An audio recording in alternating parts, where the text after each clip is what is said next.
Ayan, ipapakita ko sa inyo kung paano mag-calibrate ng ating pH meter.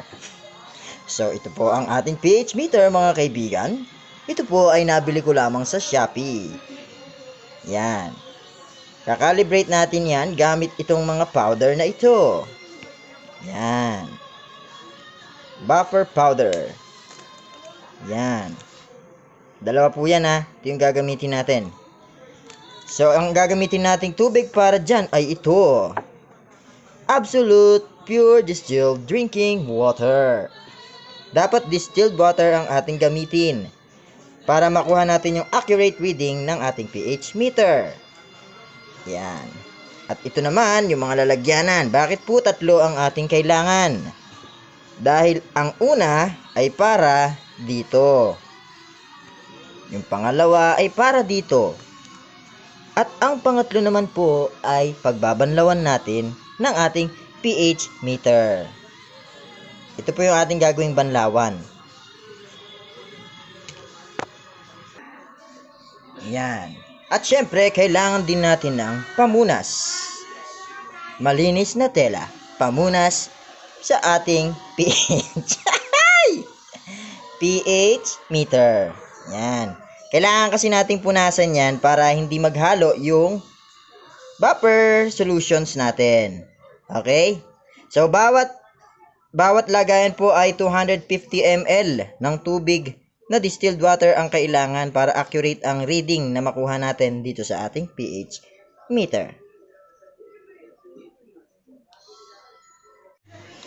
Ititimpla na natin ngayon itong solution na 4.00 at 25 degrees Celsius.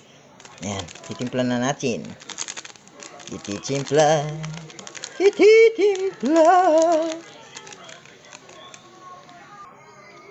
Ayan. Kailangan lang natin guntingin.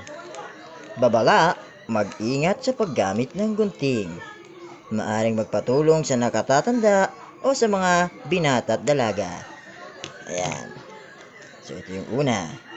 Ilalagay na natin yan dito mga kapatid. Buhos-buhos lang. Mag-ingat sa pagbubuhos para hindi matapon. Yan. Pagkatapos ay haluin natin gamit ang stirring ball pen. Stirring ball pen. Ito po ay galing pang China. Haluin. Kailangan matunaw lahat ang ating powder para masigurado nating accurate ang ating pagkakalibrate. Haluin natin, Halo. Yan. Mas mainam na gumamit po tayo ng panghalo na plastic o kahoy kaysa yung metal. Kasi maaaring magkaroon ng chemical reaction kapag metal ang ating ginamit. Ayan. So, pupunasan natin yan. Dahil ipangahalo din natin to sa isa. Yan. Susunod naman ay itong ating 6.86 at 25 degrees Celsius. Yan. Ganun lamang din po ang gagawin mga kaibigan. Gugupitin. Paalala, mag-ingat sa paggamit ng gunting. Ayan. Buhos na natin dito. Yan. By the way, shout out po sa ating kaibigan na si Michael Prince Ballesteros at kay paring Marvin Goho Cruz. At syempre may pahabol, si Isaiah may abelya daw po. Yan. And next, our handy dandy stirring pen. Stirring ball pen. Haluin lang ng haluin hanggang sa matunaw ang ating solution powder. Haluin lamang yan mga kapatid.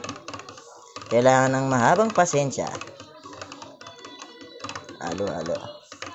Hanggang sa matunaw. Kailangan sigurado tayong tunaw ng ating buffer powder.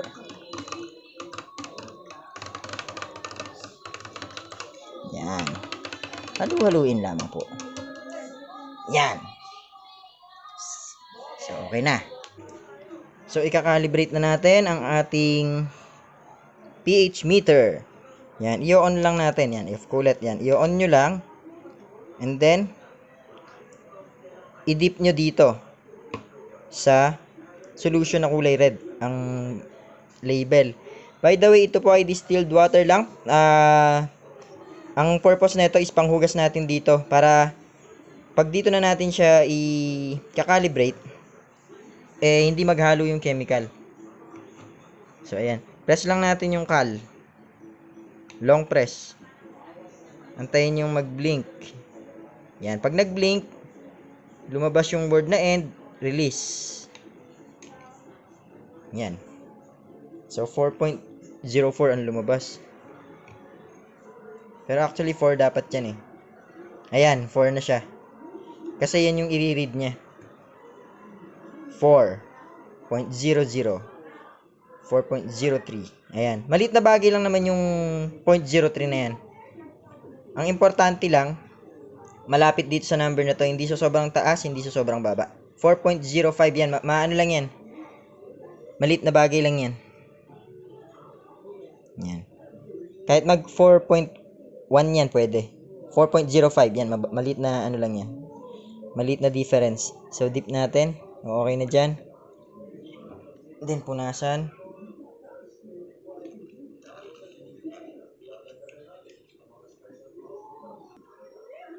So, dito naman sa 8.86 tayo.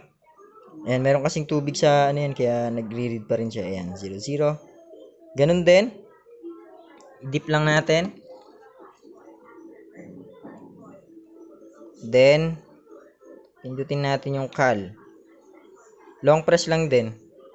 Antayin mag-blink.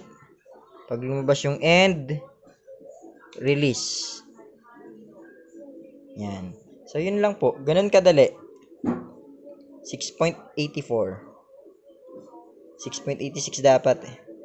Pero okay lang naman na, tumaas or bumaba ng 0.0 something or 0.1. Maliit na bagay lang po yun.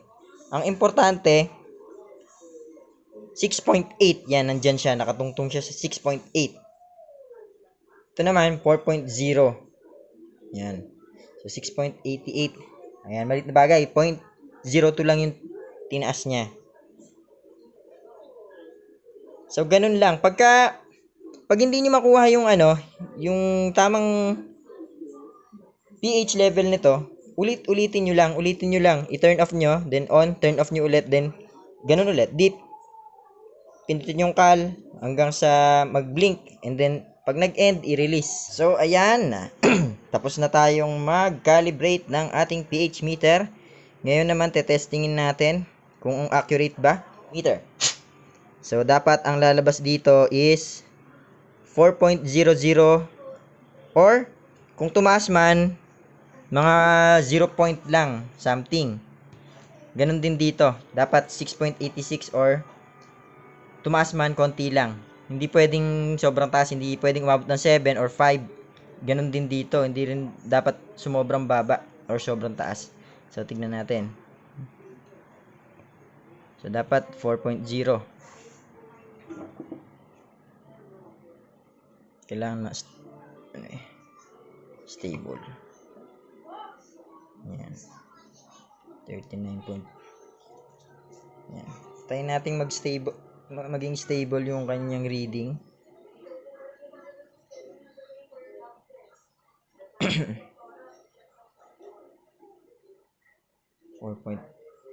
.04. Tumaas ng 3, ay ng 4.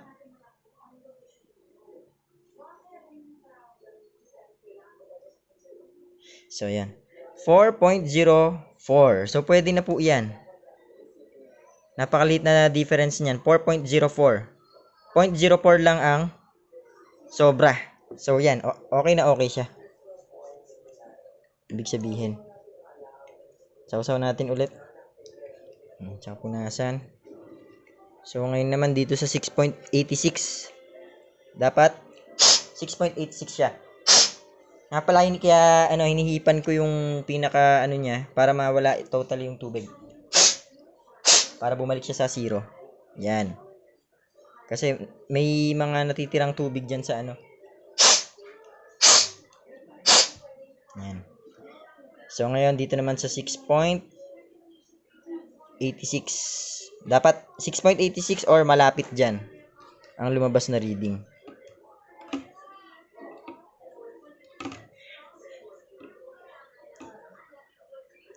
.73. Ayan, tumataas pa.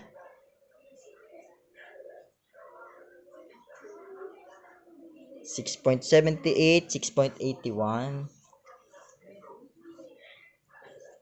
6.83, dapat 6.86. O kaya kahit malapit dyan, pwede na. Kasi ang reading pa rin yan, 6.8. So, ayan, 6.89. Sumobra ng isa. Sumobra ng 0.01. So, ayan. Okay na rin yan. Ang importante lang malapit dito sa pH level na nakasulat dito. Naka-indicate sa packaging niya. Sa sachet. So, ayan. Okay na po. Ayan. Ganyan lang kadali mag-calibrate ng pH meter natin, guys. Kasi kapag hindi tama yung calibration yan, mali yung reading na makukuha nyo, hindi nyo makukuha yung tamang pH level ng tubig. Hindi nyo malalaman kung mataas ba talaga o mababa. Yan. Kung kayo po ay bibili ng ganito, meron ng free na ganito yan. So sa akin kasi, nung binili ko to, ginamit ko yung ganito niya. After kong gamitin, tinapon ko, kaya bumili ako ulit ng ganito. Mura lang naman po ito. Ito ay 12 pesos lang sa Shopee. Sa Shopee, 12 pesos lang yan. Pero kung gusto nyo, pwede nyo rin namang i-keep to. Yan, itong tubig na to. Para kapag meron kayong agam-agam na hindi accurate or nagloloko yung inyong pH meter, calibrate nyo lang ulit. Yan. So maraming salamat po sa panonood. Sana ay may natutunan kayo. Kung hindi pa po kayo nakapag-subscribe sa aming YouTube channel, please subscribe and hit the notification bell para maging updated po kayo sa mga susunod pa naming videos. Maraming salamat sa inyo, guys. God bless.